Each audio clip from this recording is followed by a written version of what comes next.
Kailangan nating masiguradong patuloy na makakapagtrabaho ang ating health system para maalagaan tayo.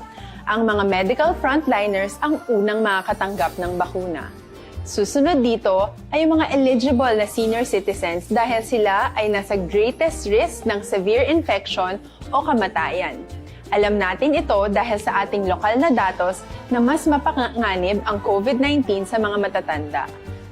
Ang pagkakasunod-sunod na kung sino ang unang makakatanggap ng bakuna ay natukoy sa tulong ng mga eksperto. Tara, sa Vida Vaccination!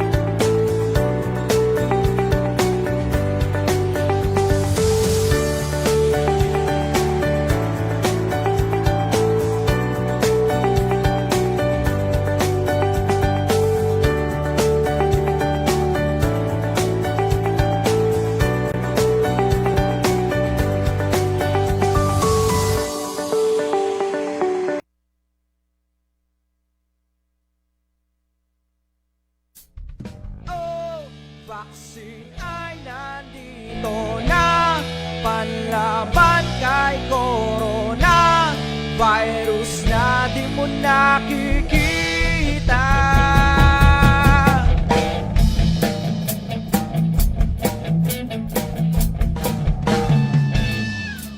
Huwag ka na mag-alinlangan, bakuna ay iyong Isang malusog at COVID-free na araw, Mima Ropans. Muli naman po tayong sumasahing papawid upang magbigay ng mga napapanahong balitang pangkalusugan. Welcome po muli sa ating DOH Mima Ropa Hour, bida sa kwentuhang pangkalusugan. Ako si Liv Iwelaine Villanueva mula sa Health Education and Promotion Unit ng DOH CHD Mima Ropa, ang inyong bidang kasangga sa tamang impormasyon tungo sa kaalamang pangkalusugan. Para po sa ating COVID-19 Regional Update, as of September 27, 2021, ang rehiyon ng Mimaropa ay nakapagtala ng 240 na bilang ng panibagong kaso ng COVID-19.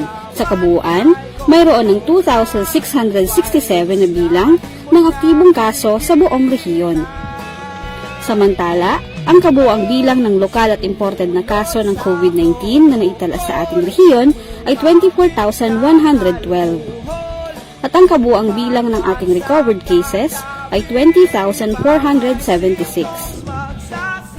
Narito naman ang pagkakahati-hati ng active COVID-19 cases per provinces. Sa Oriental Mindoro, mayroong 599, 781 sa Occidental Mindoro, 394 sa Marinduque, 245 sa Romblon, 498 sa Palawan, at 150 sa Puerto Princesa.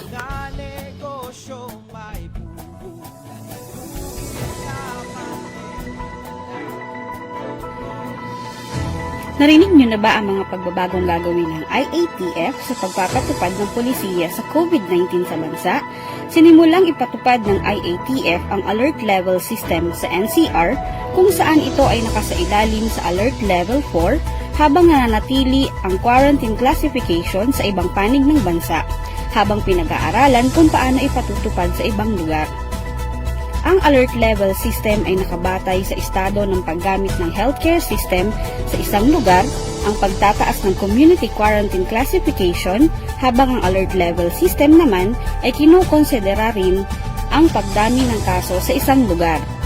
Ang alert level system ay magsisilbing gabay sa gagawing aksyon ng lokal na pamahalaan base sa kasalukuyang estado ng kani-kanilang lugar. Muli, ito ay ipinatutupad lamang muna sa NCR, bida ang may alam.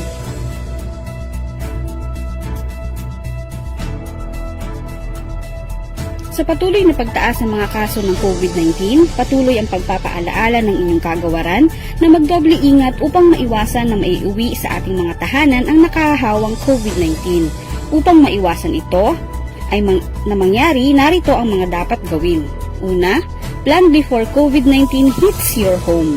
Dapat talagang magkaroon ng plano ang bawat pamilya kung ano ang kanilang gagawin kung sakasakaling mayroong isa sa kanila or isa sa ating kasama sa pamilya ay magkaroon ng COVID-19.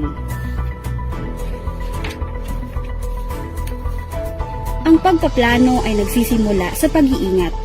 Yung mga lumalabas sa tahanan ay mayroong mahigpit na responsibilidad na palaging sumunod sa minimum public health standards at mag-implement ng 4 dapat. Whenever they leave their home bubble. Ito pa man ay dahil papasok sa trabaho o gagawa ng essential errands, hindi pwedeng mangyari na tayo ay maging kampante dahil sa bawat paglabas natin ng ating tahanan, tandaan natin na tayo rin ang magiging daan upang makapasok ang sakit kung sakasakaling tayo ay mahawa. Hindi dapat natin minamaliit ang responsibilidad na iyan. Ano-ano ang pwedeng gawin natin? Gawin natin ang 4 dapat. A. Para sa air circulation and ventilation. B. Para sa physical distancing. A. Para sa always wear your mask and face shield. At T is your time for circulation. Nilagyan na din natin ng plus dahil pinapahalagahan din natin ang bakuna and I'll be talking about that in a little while. Saan man magpunta, mahalaga na siguraduhin natin ang ating biyahe at ang ating dadatnan ay maganda ang circulation at ventilation. Kung pipili tayo ng ating sasakyan, mas maganda kung pipiliin ang mga vehicles na maganda ang daloy ng hangin.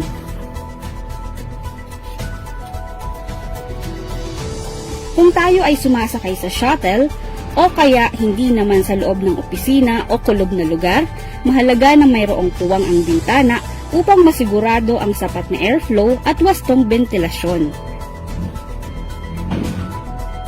Sino-sino ba ang kwalipikado sa home care?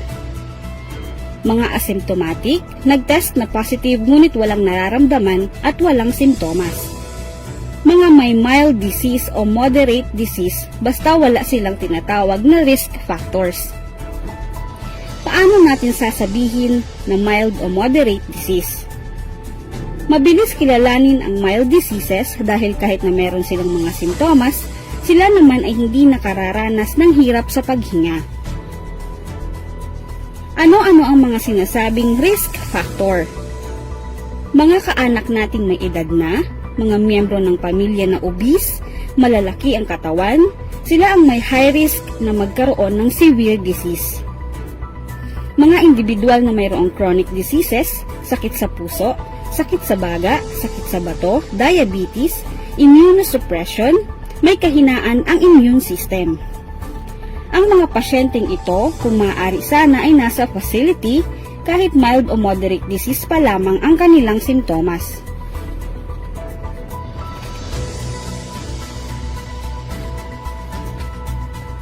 May Maropans, alam niyo ba na sa tuwing unang linggo ng Oktubre, ipinagdiriwang natin ang National Filipino Elderly Week? Ayon sa World Health Organization, ang mga elderly at mga senior citizen ay karaniwang nakakaranas ng mga sumusunod na problema. Una, pagkawala ng pandinig. Pangalawa, pagkakaroon ng katarata o pagkakaroon ng iba pang problema sa mata. Ikatlo, sakit ng likod o leeg. 4, arthritis o rheuma. 5, sakit sa baga. 6, diabetes. 7, depression. 8, dementia at pagkalimot. Para sa ating pagdiriwang ngayong taon, ano nga ba ang mga tips upang maging masaya at maging malusog ang ating pagtanda? Narito ang mga sumusunod. Pangalagaan ang nutrisyon. Kumain ng masusustansyang pagkain gaya ng isda, prutas at gulay. Mahalaga rin na siguraduhin nakakainom ng 8 baso ng tubig sa araw-araw upang manatiling hydrated ang ating mga katawan. Mag-ehersisyo. Ugaliing mag-ehersisyo ng 15 minuto sa umaga at sa hapon araw-araw. Magpaaraw rin ng kahit 10 minuto kada umaga. Magpahinga. Upang masigurado na kumpleto at sapat ang pahinga, siguraduhin nasa oras ang tulog ay aabot mula 6 na oras hanggang 8 oras kada gabi. Magpabakuna. Upang masiguradong malusog ang ating pagtanda, pagpatak ng 60 taon, siguraduhin na magpabakuna kontra pneumonia at influenza taon-taon para siguradong protektado sa mga sakit na ito. regular na magpa-check up. Ugaliing magpakonsulta kada 6 na buwan sa pinakamalapit na health center sa inyong lugar. Agad ding magpatingin kung may hindi magandang nararamdaman. Protektahan ang mental health. Maglaan ng oras sa pakikipagbanding sa mga mahal sa buhay, makiisa rin sa mga aktibidad ng mga senior citizen sa ating komunidad. Para naman sa mga kamag-anak at kapamilya ng mga may edad na, ugaliin natin ang madalas na pangungumusta sa kanila. Protektahan sila mula sa pagkahulog. Para sa mga kapamilya ng mga matatanda, kung maaari ay paggamitin sila ng tungkod o alalayan tuwing sila ay maglalakad kung kinakailangan. Iwasan din na sila ay pagsuotin ng mga madudulas na sapatos. Sa halip, sila ay pagsuotin ng non-slip shoes o maglagay ng anti-slip mat sa mga lugar na madalas na nababasa kagaya na lamang ng ating mga palikuran. Para sa mga kapamilya, ugaliing bantayan ang kalusugan nila at regular silang ipa-check up upang maging masaya at malusog ang kanilang pagtanda.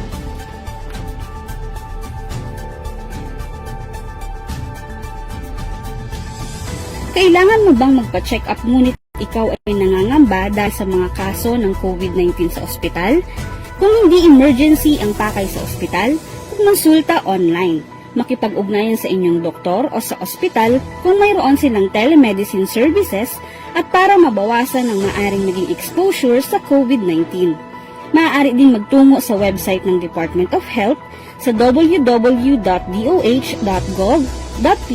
at i-click ang telemedicine button sa kanang bahagi ng website. Ngayon ay dumako naman po tayo sa ating new segment na #CheckTheFacts. Sa punto pong ito, atin pong tatalakayin ang mga fake news na kumakalat ukol sa COVID-19 at atin po itong papabulaanan. Dahil sa panahon ng pandemya, hindi lamang ang COVID-19 ang ating dapat iwasan, kundi maging ang mga infodemic o ang pagkalat ng fake news dahil bida ang may alam ng tamang impormasyon. Para sa ating #CheckTheFacts, kumakalat na post sa Facebook na nagsasabing hindi totoo ang COVID-19. Mina Ropans, narito ang facts.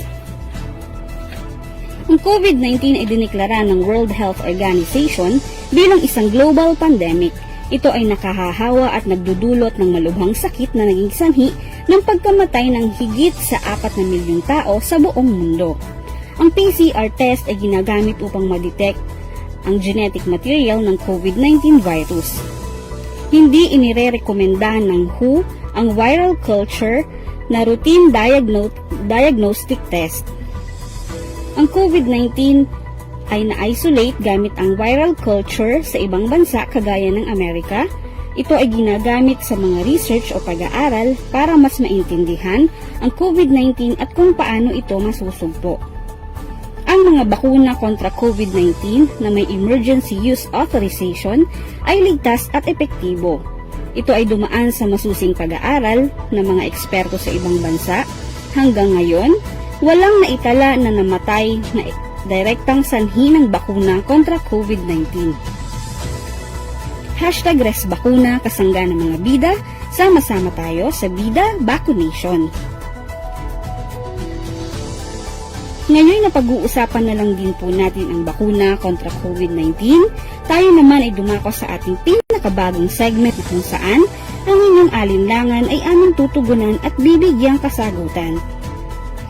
Para sa pangkaraniwang agam-agam ngayong linggo, minadali ang paggawa ng mga bakuna kaya hindi ito ligtas. Bago pa man nagkaroon ng pandemya, ilang dekada ng pinag-aaralan ng mga eksperto ang mga coronavirus na kinabibilangan ng SARS-CoV-2 na nagdudulot ng COVID-19 at mga teknolohiyang ginagamit sa paggawa ng mga bakuna. Kailangan makahanap ng agarang solusyon para mapabagal kung hindi man matigil ang pagkalat ng COVID-19 na dahilan ng pagkamatay ng maraming tao sa buong mundo. Kung kaya't may mga prosesong binibigyang prioridad para mapabilis ang paggawa ng bakuna. Nagkaroon ng malawakang kooperasyon ang mga eksperto sa buong mundo para mabilis na matugunan ang pandemyang ito. Maraming pondo ang nakalap mula sa pampubliko at pribadong sektor na siyang nagbigay daan para maisagawa ang mga malawakang vaccine trials at masiguradong epektibo ang bakuna. O ayan mi Maropans, ikaw ba ay may agam-agam, alinlangan o anumang katanungan ukol sa bakuna kontra COVID-19? Huwag mag-alala dahil nandito kami upang bigyang linaw ang inyong mga agam-agam. Huwag mangamba, Romes Bakuna at maging kasangga ng mga bida. Ngayon po ay dumako naman po tayo sa iba pang mahalagang anunsyo mula sa ating lokal na pamahalaan. Setyembre 28, 2021, dumating ang karagdagang 10,000 vials ng Sinovac, lulan ng Star Horse Shipping Lines. Para naman po sa ating vaccination schedule, pabatid po ng munisipyo ng Mugpog ang lahat po ng nakaschedule mula September 29 to 30 hanggang October 1, 2021. Ang inyong ikalawang doses ay muling naka-schedule sa susunod na linggo. Para sa mga ibang mahalagang impormasyon at detalye tungkol sa ginagawa nating pagbabakuna laban sa COVID-19, manatili lamang pong nakatutok sa inyong mga munisipyo o lokal na pamahalaan. Ngayong unti-unti nang nagbubukas ang ekonomiya, kailangan pa rin ng iba yung pag-iingat laban sa COVID-19.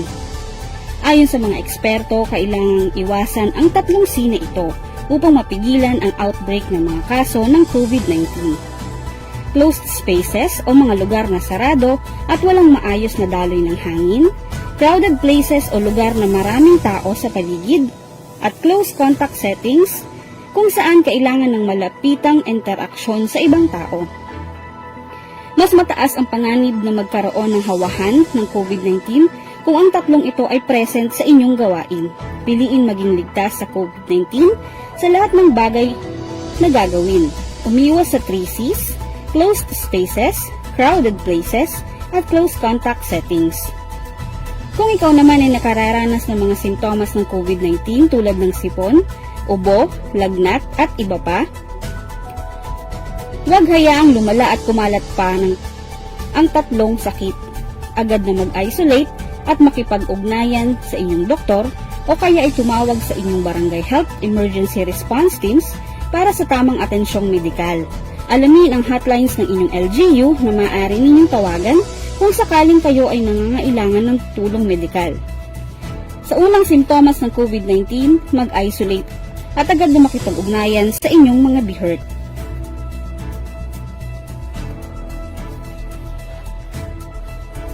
At kung ikaw naman ay nangangambang lumabas para magpa-check up, huwag mag-alala. Kung hindi emergency ang pakay sa ospital, kumonsulta online. Makipag-ugnayan sa inyong doktor o sa ospital kung mayroon silang telemedicine services at para mabawasan ang maaaring maging exposure sa COVID-19. Maaari ding pumunta sa website ng Department of Health sa www.doh.gov.ph at i-click ang telemedicine button sa kanang bahagi ng website.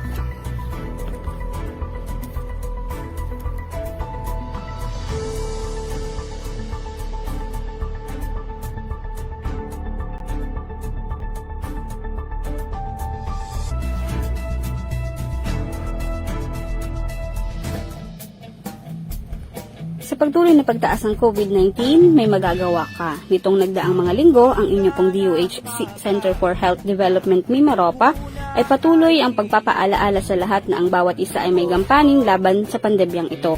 Labis po naming hinihingi ang inyong pakikiisa sa pamamagitan ng una, stay at home, manatili sa inyong mga tahanan at iwasan muna ang mga non-essential travel. Pangalawa, mask at home when not alone. Ang lahat ay hinihikayat na magsuot ng face mask sa lahat ng pagkakataon sa alinman lugar, maging sa inyong mga tahanan, lalo na kung kayo ay may kasama sa nakabilang sa vulnerable population. Ensure adequate air circulation. Mahalaga ang isang tahanan ay may mabuting daloy ng hangin kung kaya't hanggat maaari buksan ng inyong mga bintana upang magkaroon ng increased airflow. Seek immediate consultation. Kung nakararanas ng alinmang sintomas ng COVID-19, kayo ay makipag-ugnayan sa inyong mga barangay health emergency response teams para sa ang management referral for testing at isolation. Panghuli, go to isolation facilities instead of hospitals. Ang mga individual na nakararanas ng banayad na sintomas ay maaaring manatili sa mga designated quarantine o isolation facilities sa inyong lugar. Habang isinasabuhay natin ang new normal, huwag tayong maging kampante dahil ang virus na COVID-19 ay tila baga lagi nagbabantay at handang umatake sa mga individual na walang sapat na proteksyon. Sa banta ng pagkalat ng mga new variants ng virus, mas pag-igtingin natin ang mahigpit na pagsunod at pagsasagawa ng mga minimum public health standards, hindi lang sa ang inyong sarili ang inyong pinoprotektahan, pati na rin ang miyembro ng inyong pamilya at ang inyong komunidad. Tandaan ngayong panahon ng pandemya, together we can be the solution plus sa COVID-19, alamin ang isagawa lamang ang bida. Bawal ang walang face mask at face shield, isanitize ang mga kamay at umiwas sa mga kulog na lugar, dumistansya ng 1 metro at limitahan ang physical na interaction sa iba, alamin ang tamang impormasyon at panghuli, suportahan ng FDA-approved na bakuna, #ResBakuna, kasangga ng mga bida, sama-sama tayo, #BidaVaccination. Sa pagsasagawa ng ating minimum public health standards ay ginagawa mo ang inyong parte sa pagsugpo ng pandemyang ito. Kung kayo ay may karagdagang katanungan at suwestyon, may nais na ibahaging impormasyon tungkol sa inyong kalusugan, bukas po ang aming tanggapan at maaari po kayong magpadala ng mensahe sa aming official Facebook account, DOHCHD Nina Ropa at Pidoho Marinduque. Munting paalaala maging ligtas at samahan ng mataimtim na panalangin na sama-sama natin malalagpasan lahat ng dagok na ating nararanasan ngayon. Ito pong muli ang inyong lingkod, Liv Ivilane Villanueva mula sa Health Education and Promotion Unit. Hanggang sa susunod na linggo, Mima Ropans, maraming salamat po and stay safe. Kay corona virus na di mo nakikita.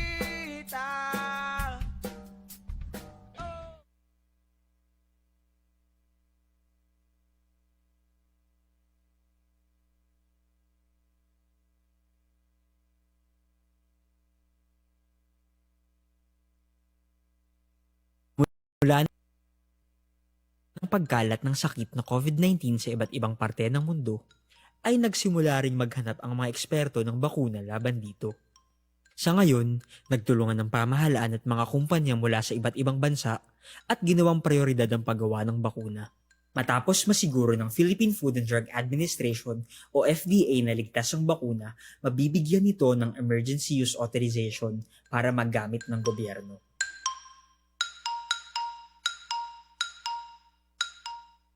Ang bakuna ay gawa sa hindi na aktibo o inactivated, pinahina o weakened, o mga pinatay na kopya ng buo o piling parte ng pathogen.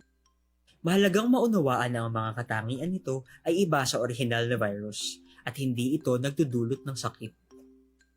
Ang pathogen na sanhi ng sakit ay maaaring isang bacteria, virus, o iba pang microorganismo. Kapag naibigay ang vaccine sa katawan, ay naguhudyat ito ng isang natural immune response kung saan gumagawa ng antibodies ang katawan sa paraan ng pagkuha ng mga piling parte ng microorganismo at pagproseso nito para hindi na siya nakakahawa.